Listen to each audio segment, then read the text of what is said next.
ଜୟ ଜଗନ୍ନାଥ ଦର୍ଶକ ବନ୍ଧୁ। ଆଜି ହେଉଛି ଜୁନ ମାସ 12 ତାରିଖ 2024 ମସିହା ବୁଧବାର। ଆସନ୍ତୁ ଜାଣିବା ଆଜିର 12ଗୋଟି ରାଶିଫଳଙ୍କ ବିଷୟରେ। ପ୍ରଥମ ରାଶି ମେଷ ରାଶି। ଆଜି ଅଟକିଥିବା କାମ ଯୁଦ୍ଧକାଳୀନ ଭିତରେ କରିବାକୁ ବନ୍ଧୁଙ୍କ ନିକଟରେ ପ୍ରତିଶ୍ରୁତିବଦ୍ଧ ହେବେ। ବାଣିଜ୍ୟ ପରିବହନରେ ଶିଥିଳତା ପରିଲକ୍ଷିତ ହେଲେ ମଧ୍ୟ ଆର୍ଥିକ ସ୍ଥିତି ଭଲ ରହିବ।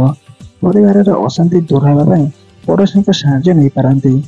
ସୁଖ ସମ୍ମାନ ପାଇଲେ ସୁଦ୍ଧା ଏକାକିତ୍ୱ ଅନୁଭବ କରି ଦୁଃଖିତ ହେବେ। ପରବର୍ତ୍ତୀ ରାଶି ବୃଷ ରାଶି। ସ୍ୱାସ୍ଥ୍ୟହାନି ସାଙ୍ଗକୁ କେଉଁଥିରେ ନଥାଇ ମଧ୍ୟ ସବୁ ଝାମେଲାରେ କେନ୍ଦ୍ରୀଭୂତ ପାଲଟି ଯାଇପାରନ୍ତି। ଗମନାଗମନ ସମୟରେ ଅଜଣା ବ୍ୟକ୍ତିଙ୍କ ଠାରୁ ଦୂରେଇ ରହିବା ଭଲ ହେବ। ଅନ୍ୟମନସ୍କ ହେତୁକ କୌଣସି ଭୁଲ କାମ କରି ଅନୁତପ୍ତ ହୋଇପାରନ୍ତି। ଆଜି ଅଫିସରେ ପ୍ରିୟ କଥା କହି ସମସ୍ୟାକୁ ସୁଧାରି ନେବେ। ମାତ୍ର ବନ୍ଧୁ ଭଲ ପାଇବେ ନାହିଁ।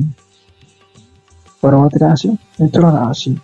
ସ୍ୱାସ୍ଥ୍ୟ ସମସ୍ୟା ସାଙ୍ଗକୁ ବନ୍ଧୁଙ୍କ ସହ ତର୍କ ବିତର୍କ ଜନିତ ମନ ଉତ୍ତେଜିତ ରହିବ। ବିଳାତୀୟ ପରିସ୍ଥିତିରେ କିମ୍ବା ପ୍ରତିଯୋଗିତାରେ କୃତକାର୍ଯ୍ୟ ହେବେ। ଆର୍ଥିକ ଦୃଷ୍ଟିକୋଣରୁ ଦୀର୍ଘଦିନର ଆଶା ଫଳବତୀ ହେବାର ସାଧାରଣ ସୂଚନା ରହିଛି। ଉପରିସ୍ଥ ଅଧିକାରୀଙ୍କ ସମ୍ମୁଖରେ ମନର ଭାବକୁ ପ୍ରକାଶ କରି କାମ ହାସଲରେ ସମର୍ଥ ହେବେ। ପରବର୍ତ୍ତୀ ରାଶି କର୍କଟ ରାଶି। ଯେତେ ଚେଷ୍ଟା କଲେ ମଧ୍ୟ ସ୍ଥଗିତ କାମ ହାସଲରେ କଷ୍ଟକର ହୋଇପାରେ। କେତେକ କ୍ଷେତ୍ରରେ ମନ ଚାହୁଁନଥିଲେ ମଧ୍ୟ ସହକର୍ମୀଙ୍କ ସହ ଅପ୍ରିୟ ସତ କଥା କହି ବନ୍ଧୁ ବିରୋଧୀ ହେବେ। ଶିଳ୍ପ ବାଣିଜ୍ୟ ଯାତ୍ରା ରାଜନୀତି ପ୍ରକାଶନ ପ୍ରଶାସନ କ୍ଷେତ୍ରରେ ସମସ୍ୟା ସୁଧାରି ନେବା ପାଇଁ ପ୍ରଯତ୍ନ କରିବେ।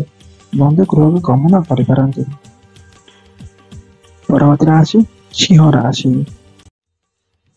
ପକୁଆ କଥାକୁ ବନ୍ଧୁଙ୍କ ଆଗରେ ବଖାଣି ଓ ପରାମର୍ଶ ପୂର୍ବକ କାର୍ଯ୍ୟ କ୍ଷେତ୍ରରେ ଅବତୀର୍ଣ୍ଣ ହେବେ। ପାରିବାରିକ ପରିସ୍ଥିତି ଓ ପିଲାମାନଙ୍କ ଚାଲିଚଳନ ନିଜକୁ ଭଲ ଲାଗିବ ନାହିଁ। ପିତାଙ୍କ ସ୍ୱାସ୍ଥ୍ୟାବସ୍ଥାରେ ଉନ୍ନତି ଘଟିବାରେ ଆଶ୍ୱସ୍ତି ଲାଭ କରିବେ। ଘରୋଇ ବ୍ୟାପାରରେ ପ୍ରିୟଜନମାନଙ୍କୁ ପ୍ରିୟ କଥା କହି ସୁଧାରି ନେବେ। ପରବର୍ତ୍ତୀ ରାଶି କନ୍ୟା ରାଶି। ଆଜି ଆନୁଷଙ୍ଗିକ ସାହାଯ୍ୟ ସହଯୋଗ ଲାଭ କରି କାମକୁ ଆଗକୁ ବଢ଼ାଇ ନେଇ ପାରନ୍ତି। ତରବରିଆ ଯାତ୍ରାରେ ଭୁଲବଶତ ଘରେ ଟଙ୍କା ଛାଡ଼ିଦେଇ ବାଟରେ ହଇରାଣ ହେବାକୁ ପଡ଼ିପାରେ। କର୍ମକ୍ଷେତ୍ରରେ ଏକ ମାମୁଲି ଘଟଣାରେ ଉଚ୍ଚ ଆଚ ଘଟିପାରେ। ପରିବାରର ଖର୍ଚ୍ଚ ଭାର ଯୋଗୁଁ ଚିନ୍ତା ପ୍ରକଟ କରିପାରନ୍ତି। ପରବର୍ତ୍ତୀ ରାଶି ତୁଳା ରାଶି। ନୂତନ କର୍ମସଂସ୍ଥାନ ଋଣ ସୂତ୍ରରେ ଅର୍ଥପ୍ରାପ୍ତି ଧର୍ମ କାର୍ଯ୍ୟରେ ଅନୁରାଗୀ ହୋଇପାରନ୍ତି। ଅତି ନିକଟରେ ରହି ସାହାଯ୍ୟ କରୁଥିବା ବ୍ୟକ୍ତି ପ୍ରତି ସନ୍ଦେହ ହୋଇପାରନ୍ତି। ଗୁରୁଜନଙ୍କ ପ୍ରତାରିତ କରି ଅନୁଶୋଚନା କରିପାରନ୍ତି। ସଂଘୀୟ ବ୍ୟବସ୍ଥାରେ ପରିଚାଳନା ଦାୟିତ୍ୱକ୍ରମେ ବୃଦ୍ଧି ପାଇବା ଜନିତ ଦୁଶ୍ଚିନ୍ତା ବଢ଼ିପାରେ। ପରବର୍ତ୍ତୀ ରାଶି ଇଚ୍ଛା ରାଶି। ଗୋଟିଏ ସମସ୍ୟାର ସମାଧାନ ନ ହେଲେ ଅନ୍ୟ ଏକ ସମସ୍ୟାକୁ ସାମ୍ନା କରିବାକୁ ପଡ଼ିପାରେ। ବ୍ୟବସାୟିକ କାରବାର ପ୍ରଶାସନ କଳା ସାହିତ୍ୟ ଚର୍ଚ୍ଚା ଆଇନ ନିର୍ମାଣ ପାଇଁ ଦିନଟି ଭଲ ରହିବ। ପଡ଼ୋଶୀଙ୍କ ପକ୍ଷ ସମର୍ଥନ କାରଣରୁ ବିବାଦୀୟ ପରିସ୍ଥିତିରେ ପାଟି ଖୋଲିବାର ସାହସ ପାଇବେ। ଆଧ୍ୟାତ୍ମିକ ଭାବଧାରାରେ ଉଦ୍ଭୂତ ହୋଇପାରନ୍ତି। ପରବର୍ତ୍ତୀ ରାଶି ଧନୁ ରାଶି। ସମ୍ପର୍କୀୟମାନେ ପରିବାର ଅସୁବିଧା ପରିସ୍ଥିତିକୁ ସଜାଡ଼ି ନେବାରେ ସାହାଯ୍ୟ କରିବେ। ଅଭାବ ଅସୁବିଧା ନଥିଲେ ମଧ୍ୟ ଦୁଶ୍ଚିନ୍ତା ମନକୁ ଆକ୍ରାନ୍ତ କରିପାରେ। କଳା ସାହିତ୍ୟ ସଙ୍ଗୀତ କ୍ରୀଡ଼ା ପ୍ରକାଶନ କ୍ଷେତ୍ରରେ ଶୁଭଫଳ ପାଇବେ। କର୍ମକ୍ଷେତ୍ରରେ ନିଷ୍ପତ୍ତି ନେବାରେ ବିବାଦୀୟ ପରିସ୍ଥିତି ସୃଷ୍ଟି ହେବାର ସୂଚନା ରହିଛି। ପରବର୍ତ୍ତୀ ରାଶି ମକର ରାଶି। ଆଜି ଦୂରଯାତ୍ରା ସାଙ୍ଗକୁ ଆନୁଷ୍ଠାନିକ କିମ୍ବା ଧାର୍ମିକ କାର୍ଯ୍ୟରେ ଦାନ ଧର୍ମ ସକାଶେ ଅନୁପ୍ରେରିତ କରାଇପାରନ୍ତି। ବନ୍ଧୁଙ୍କ ସହ ମିଶି କାମ କରିବାକୁ ବାଧ୍ୟ ହେବେ। ଆର୍ଥିକ ସ୍ଥିତି ମନ୍ଦ ନଥିଲେ ହେଲେ ପକେଟ ପୁରିବ ନାହିଁ। ବ୍ୟବସାୟୀମାନେ ପ୍ରାଧାନ୍ୟ ବିସ୍ତାର କରି ବନ୍ଧୁଙ୍କ ସମସ୍ୟାକୁ ସୁଧାରି ନେବେ। ପରବର୍ତ୍ତୀ ରାଶି କୁମ୍ଭ ରାଶି। ପ୍ରତ୍ୟେକ କ୍ଷେତ୍ରରେ ପଛ ଧାଡ଼ିରେ ରହି କାମ କରିବାକୁ ପସନ୍ଦ କରିପାରନ୍ତି। ପରିବାରରେ କୌଣସି ପିଲାର ସ୍ୱାସ୍ଥ୍ୟ ଚିନ୍ତାର କାରଣ ହୋଇପାରେ।